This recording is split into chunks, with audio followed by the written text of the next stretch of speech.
سلام سامعین، ایک بار پھر پیش خدمت ہے آپ کے اپنے channel Elia reads and review پر حمید فریدی سیریز کی یہ ناول رائفل کا نغمہ پارٹ 3۔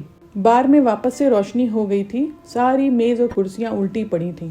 دفتن ہیری لوسی کی طرف آیا۔ تم آج پھر یہاں پہ آئی ہو؟ کیوں؟ لوسی کو اس کے لہجے سے غصہ آ گیا تھا۔ میں نے کہا کہ تم اس برے راستے پہ نہیں چل سکتی۔ سیم میرا قریبی دوست تھا، ہیری نے بولا۔ ارے تو کیا میں یہاں بھیک مانگنے آتی ہوں؟ لوسی جھلا گئی تھی۔ لیکن میں تمہیں کل سے یہاں پہ نہیں دیکھوں گا، یہ کہہ کے وہ آگے بڑھ گیا تھا۔ لوسی کو بہت غصہ آیا۔ تھوڑی دیر کے بعد دروازے کھول دیے گئے تھے اور لوسی اپنی کار میں بیٹھ کے گھر آ گئی۔ جب وہ اپنے کمرے کی طرف آئی تو اس نے دیکھا کہ اس کے کمرے میں روشنی تھی اور باہر ایلسیشن کے کتے بھی بالکل خاموش تھے۔ یہ بات اس کے لیے بڑی حیران کن تھی، اور جب وہ اپنے کمرے میں آئی تو اس کو ایسا محسوس ہوا جیسے ہزاروں فٹ کی بلندی سے کسی نے پھینک دیا ہو، کیونکہ ہیری کے قمار خانے والا نوجوان سامنے کھڑا مسکرا رہا تھا۔ تم یہاں کیسے پہنچے ہو؟ لوسی نے کہا۔ پائپ کے ذریعے چھت پہ چڑھ کر، بڑی زادگی سے جواب آیا تھا۔ تمہارے دونوں کتوں نے بہت پریشان کیا، مجبوراً انہیں گوشت کے ٹکڑے کھلانے پڑے جن پر بے ہوشی کی دوا لگائی تھی میں کہتی ہوں تم نے ایسا کرنے کی جرت کیسے کی ہے؟ ویسے ہی جیسے ہیری کی ناک پہ انڈے سے نشانہ لگایا تھا میں نے۔ اوہ تو پھر وہ تم تھے؟ پھر تم نے کیا کیا تھا؟ پھر فیوز اڑا کے اچھے سے ہاتھ صاف کیا۔ پتا ہے تمہیں اس وقت میری جیب میں 3,500 سے بھی زیادہ پیسے ہیں۔ تم نے ڈھاکہ ڈالا؟ ہاں، اس نے جیب سے نوٹوں کی گڈیاں نکالی اور میز پہ ڈال دی۔ فرق ہی کیا ہے؟ اور سنو، تم اپنے یہ 3,000 گن لو، میں یہ روپے نہیں لوں گی، انہیں لے کے جاؤ۔ کیا؟ پھر تم نے خواہ میرا وقت کیوں برباد کیا تھا؟ میں مذاق سمجھی تھی۔ تم سمجھی تھی نا، تو جس کی ذمہ داری مجھ پر عائد نہیں ہوتی۔ اپنے 3.5 گن لو چپ چاپ، میں اب واپس جانا چاہتا ہوں۔ تم اس طرح واپس تو اب نہیں جا سکتے، میں تمہیں پولیس کے حوالے کروں گی۔ خطرناک آدمی معلوم ہوتے ہو۔ کل تم نے اگر اس طرح یہاں داخل ہو کے مجھ پر ہاتھ صاف کر دیا تو کیا ہوگا؟ کیا تم مجھے کوئی پیشہ ور ڈاکو سمجھتی ہو؟ نوجوان نے پھر سے کہا اور کھڑکی کی طرف بڑھا۔ ٹھہرو، اب تمہاری واپسی ادھر سے ممکن نہیں ہوگی۔ مجھے کون روکے گا؟ نوجوان پلٹ کر غرایا۔ تم غلط سمجھے ہو، بیٹھ جاؤ۔ تم پہلے مرد ہو جو لوسی کریگ کی خوابگاہ میں داخل ہوئے ہو، صورت ہی سے ظاہر ہو رہا ہے۔ نوجوان نے اسے اوپر سے نیچے تک دیکھتے ہوئے طنزیہ انداز میں کہا۔ تم میری توہین نہیں کر سکتے۔ لوسی کو غصہ آ گیا تھا۔ کیوں؟ تم میں کیا سرخاب کے پر لگے ہوئے ہیں؟ یہی نا کہ تم دولت مند ہو۔ لوسی اسے چلنے میں گھورتی رہی، پھر بولی، تم نے ابھی کہا کہ تم پیشہ ور لٹیرے نہیں ہو، پھر تمہارا ذریعہ معاش کیا ہے؟ جوتے کاٹتا ہوں۔ بیٹھ جاؤ، تم غصے میں معلوم ہوتے ہو۔ لوسی مسکرائی اور پھر خاموشی سے اپنے بیڈ پہ بیٹھ گئی تھی۔ دفتن نوجوان نے لوسی کے چہرے پہ تبدیلی محسوس کی۔ لوسی کی نگاہوں کا تعاقب کرتی ہوئی اس کی نگاہیں اس ننھے سے سرخ رنگ کے بلب پہ جم گئی تھیں جو میٹل پیس کے گوشے پہ بار بار روشن ہو کر بجھ رہا تھا۔ وہ اسے بہت غور سے دیکھ رہی تھی۔ کیوں؟ یہ کیا ہے؟ کیا یہ کسی قسم کا اشارہ ہے؟ بیٹھ جاؤ۔ نوجوان بیٹھ گیا تھا۔ میرا خیال ہے کہ تمہارے آدمی آ رہے ہیں، اس نے لوسی کی طرف دیکھ کر پھر کہا۔ نہیں، تم غلط سمجھے ہو، یہ بلب تو میرے لیے بھی معمہ ہے۔ کیا تمہارے چہرے پر خوف کے آثار نہیں ہیں؟ نہیں، الجھن کے آثار ہیں۔ خوف میرے مٹی میں نہیں ہے۔ یہ بلب تمہارے لیے معمہ کیوں ہے؟ یہ تمہاری خوابگاہ نہیں ہے کیا؟ یقیناً ہے، لیکن یہاں کے عجائبات۔ کیا تم نے یہ عمارت حال میں خریدی ہے؟ نہیں، یہ عمارت ڈیڈی نے بنوائی تھی، اور یہ خوابگاہ دراصل انہی کی ہے۔ ان کی موت کے بعد سے میں استعمال کر رہی ہوں، کیونکہ جب ڈیڈی زندہ تھے تو یہ بات تمہیں ہو سکتا ہے عجیب لگے، لیکن وہ ہمیشہ اپنے خوابگاہ کو بند رکھتے تھے۔ کسی نے بھی اسے اندر سے نہیں دیکھا تھا۔ ایون وہ اپنے بستر کی چادریں بھی خود ہی بدلا کرتے تھے اور صفائی بھی خود ہی کرتے تھے۔ بہرحال ان کی موت کے بعد یہ میں استعمال کر رہی ہوں، اور مجھے نہیں پتا کہ اس بلب کا کیا مطلب ہے جو اکثر جلنے بجھنے لگتا ہے۔ کمال ہے، اگر یہ کہانی درست ہے تو بڑی حیرت انگیز ہے۔ یقین کرو، کر لیا۔ نوجوان مسکرایا۔ یہی نہیں، آؤ میں تمہیں کچھ اور بھی دکھاتی ہوں۔ یہ کہہ کے لوسی اٹھی اور اسی میٹل پیس کے پاس پہنچ گئی۔ لوسی نے ٹھیک بلب کے نیچے میٹل پیس کے نچلے حصے کی طرف اشارہ کیا تھا۔ یہاں ایک چھوٹا سا خانہ تھا جس پہ شیشے کا ڈھکنا تھا اور ہلکی سی روشنی اس کی سطح پر آ رہی تھی۔ اسی روشنی میں متحرک ہند سے صاف دکھائی دے رہے تھے، جو نیچے سے اٹھ کر شیشے کی چوڑائی طے کرتے اور اوپر جا کر غائب ہو جاتے۔ تم اس کے مقصد سے واقف نہیں ہو؟ نوجوان نے کہا۔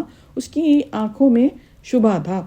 نہیں بھائی، آؤ بیٹھو، اسے دیکھتے دیکھتے میرا دماغ پک گیا، سمجھ نہیں آتا یہ ہے کیا بھلا۔ نوجوان پھر کرسی پہ آ بیٹھا۔ میرے گرد و پیش ایسی بہتری الجھنیں موجود ہیں اور میں کسی کی لیکن پرواہ نہیں کرتی۔ ڈیڈی کی موت بڑے پراسرار حالات میں ہوئی تھی، ہونی ہی چاہیے تھی، نوجوان نے لاپرواہی سے کہا۔ کیوں؟ لوسی اسے حیرت سے گھور رہی تھی۔ تم کیپٹن سیم کریگ کی بیٹی ہو نا؟ ہاں۔ پھر مجھ جیسے آدمی سے کیپٹن سیم کریگ یا ایسے ہی دوسرے افراد کے کارناموں سے کیسے پوشیدہ رہ سکتے ہیں بتاؤ؟ کیا تم مجھے ذلیل کرنا چاہتے ہو؟ ارے یار بور مت کرو، میں جا رہا ہوں۔ اگر مجھے پہلے معلوم ہوتا کہ تم اس کی بیٹی ہو تو میں ہیری سے تمہاری رقم دلوانے کا وعدہ ہرگز نہ کرتا۔ ظاہر ہے کہ سیم کی دولت ایمانداری کا نتیجہ نہیں تھی۔ لوسی نے غصے میں آ کے تکیے کے نیچے ہاتھ ڈال کے ایک چھوٹا سا پسٹل نکالا اور اس کا رخ اس نوجوان کی طرف کیا۔ میں تمہیں اپنی توہین کا مزہ چکھا سکتی ہوں۔ سیم کریگ کی بیٹی ہو؟ نوجوان کا لہجہ غصہ دلانے والے تھا۔ میں فائر کر دوں گی۔ ضرور کرو، لیکن میری موت اتنی پراسرار نہ ہوگی جتنی سیم کی تھی۔ لوسی چلنے میں اسے گھورتی رہی، پھر اس نے پستول کو واپس رکھ دیا۔ ہاں، اس کا استعمال مشکل ہی ہوتا ہے، نوجوان نے کہا۔ لوسی واپس سے بستر پہ بیٹھ گئی اور اسے بڑی عجیب سی نظروں سے دیکھ رہی تھی، لیکن نوجوان پہ اس کا اثر نہیں لگتا تھا۔ تھوڑی دیر کے بعد وہ بولی، بڑے جیالے ہو۔ پھر اگر ڈاکہ زنی تمہارا پیشہ نہیں ہے تو زندگی کیسے بسر کرتے ہو؟ ایک فرم کا ٹریولنگ ایجنٹ ہوں۔ آمدنی کیا ہے؟ 350 یا 400؟ اتنا ہی بس؟ ارے تم جیسے آدمی کی قیمت بہت کم ہے۔ تم جیسی مالدار لڑکیوں کی نظر میں ہو سکتا ہے، ورنہ 400 میرے خدا ایک آدمی کے لیے بہت ہیں۔ پیتے کون سی ہو؟ میں پیتا نہیں ہوں۔ حیرت ہے، تم جوا کھیلتے ہو مگر پیتے نہیں ہو۔ تمہیں حیرت نہیں ہونی چاہیے، اس کا مطلب ہے کہ تم ایک بااصول آدمی ہو۔ تم مجھے کیوں روک رہی ہو؟ میں تو جاؤں گا۔ میں یہ معلوم کرنا چاہتی تھی کہ اگر تمہیں کوئی ایسی ملازمت مل جائے جو موجودہ ملازمت سے زیادہ اچھی ہو تو تم کرو گے؟ کسی کنویں میں چھلانگ لگا کے خوشی ظاہر کروں گا میں۔ ارے کم از کم 700 روپے ماہوار کی ملازمت، میرا مذاق مت اڑاؤ۔ یقین کرو میں ابھی اور اسی وقت تمہیں 700 ماہوار کی ملازمت دلوا سکتی ہوں۔ ٹھیک ہے، مجھے منظور ہے۔ تم سیم کریگ کی بیٹی کا پرائیویٹ سیکریٹری بن سکو گے۔ ایمانداری کے پیسے ملے تو میں کتے کے پلے کا پرائیویٹ سیکریٹری بھی بن ہی جاؤں گا۔ پھر تم مجھ پر چوٹ کر رہے ہو سکتا ہے، لیکن ابھی میں نے تمہاری ملازمت اختیار تو نہیں کی ہے۔ کیا مطلب؟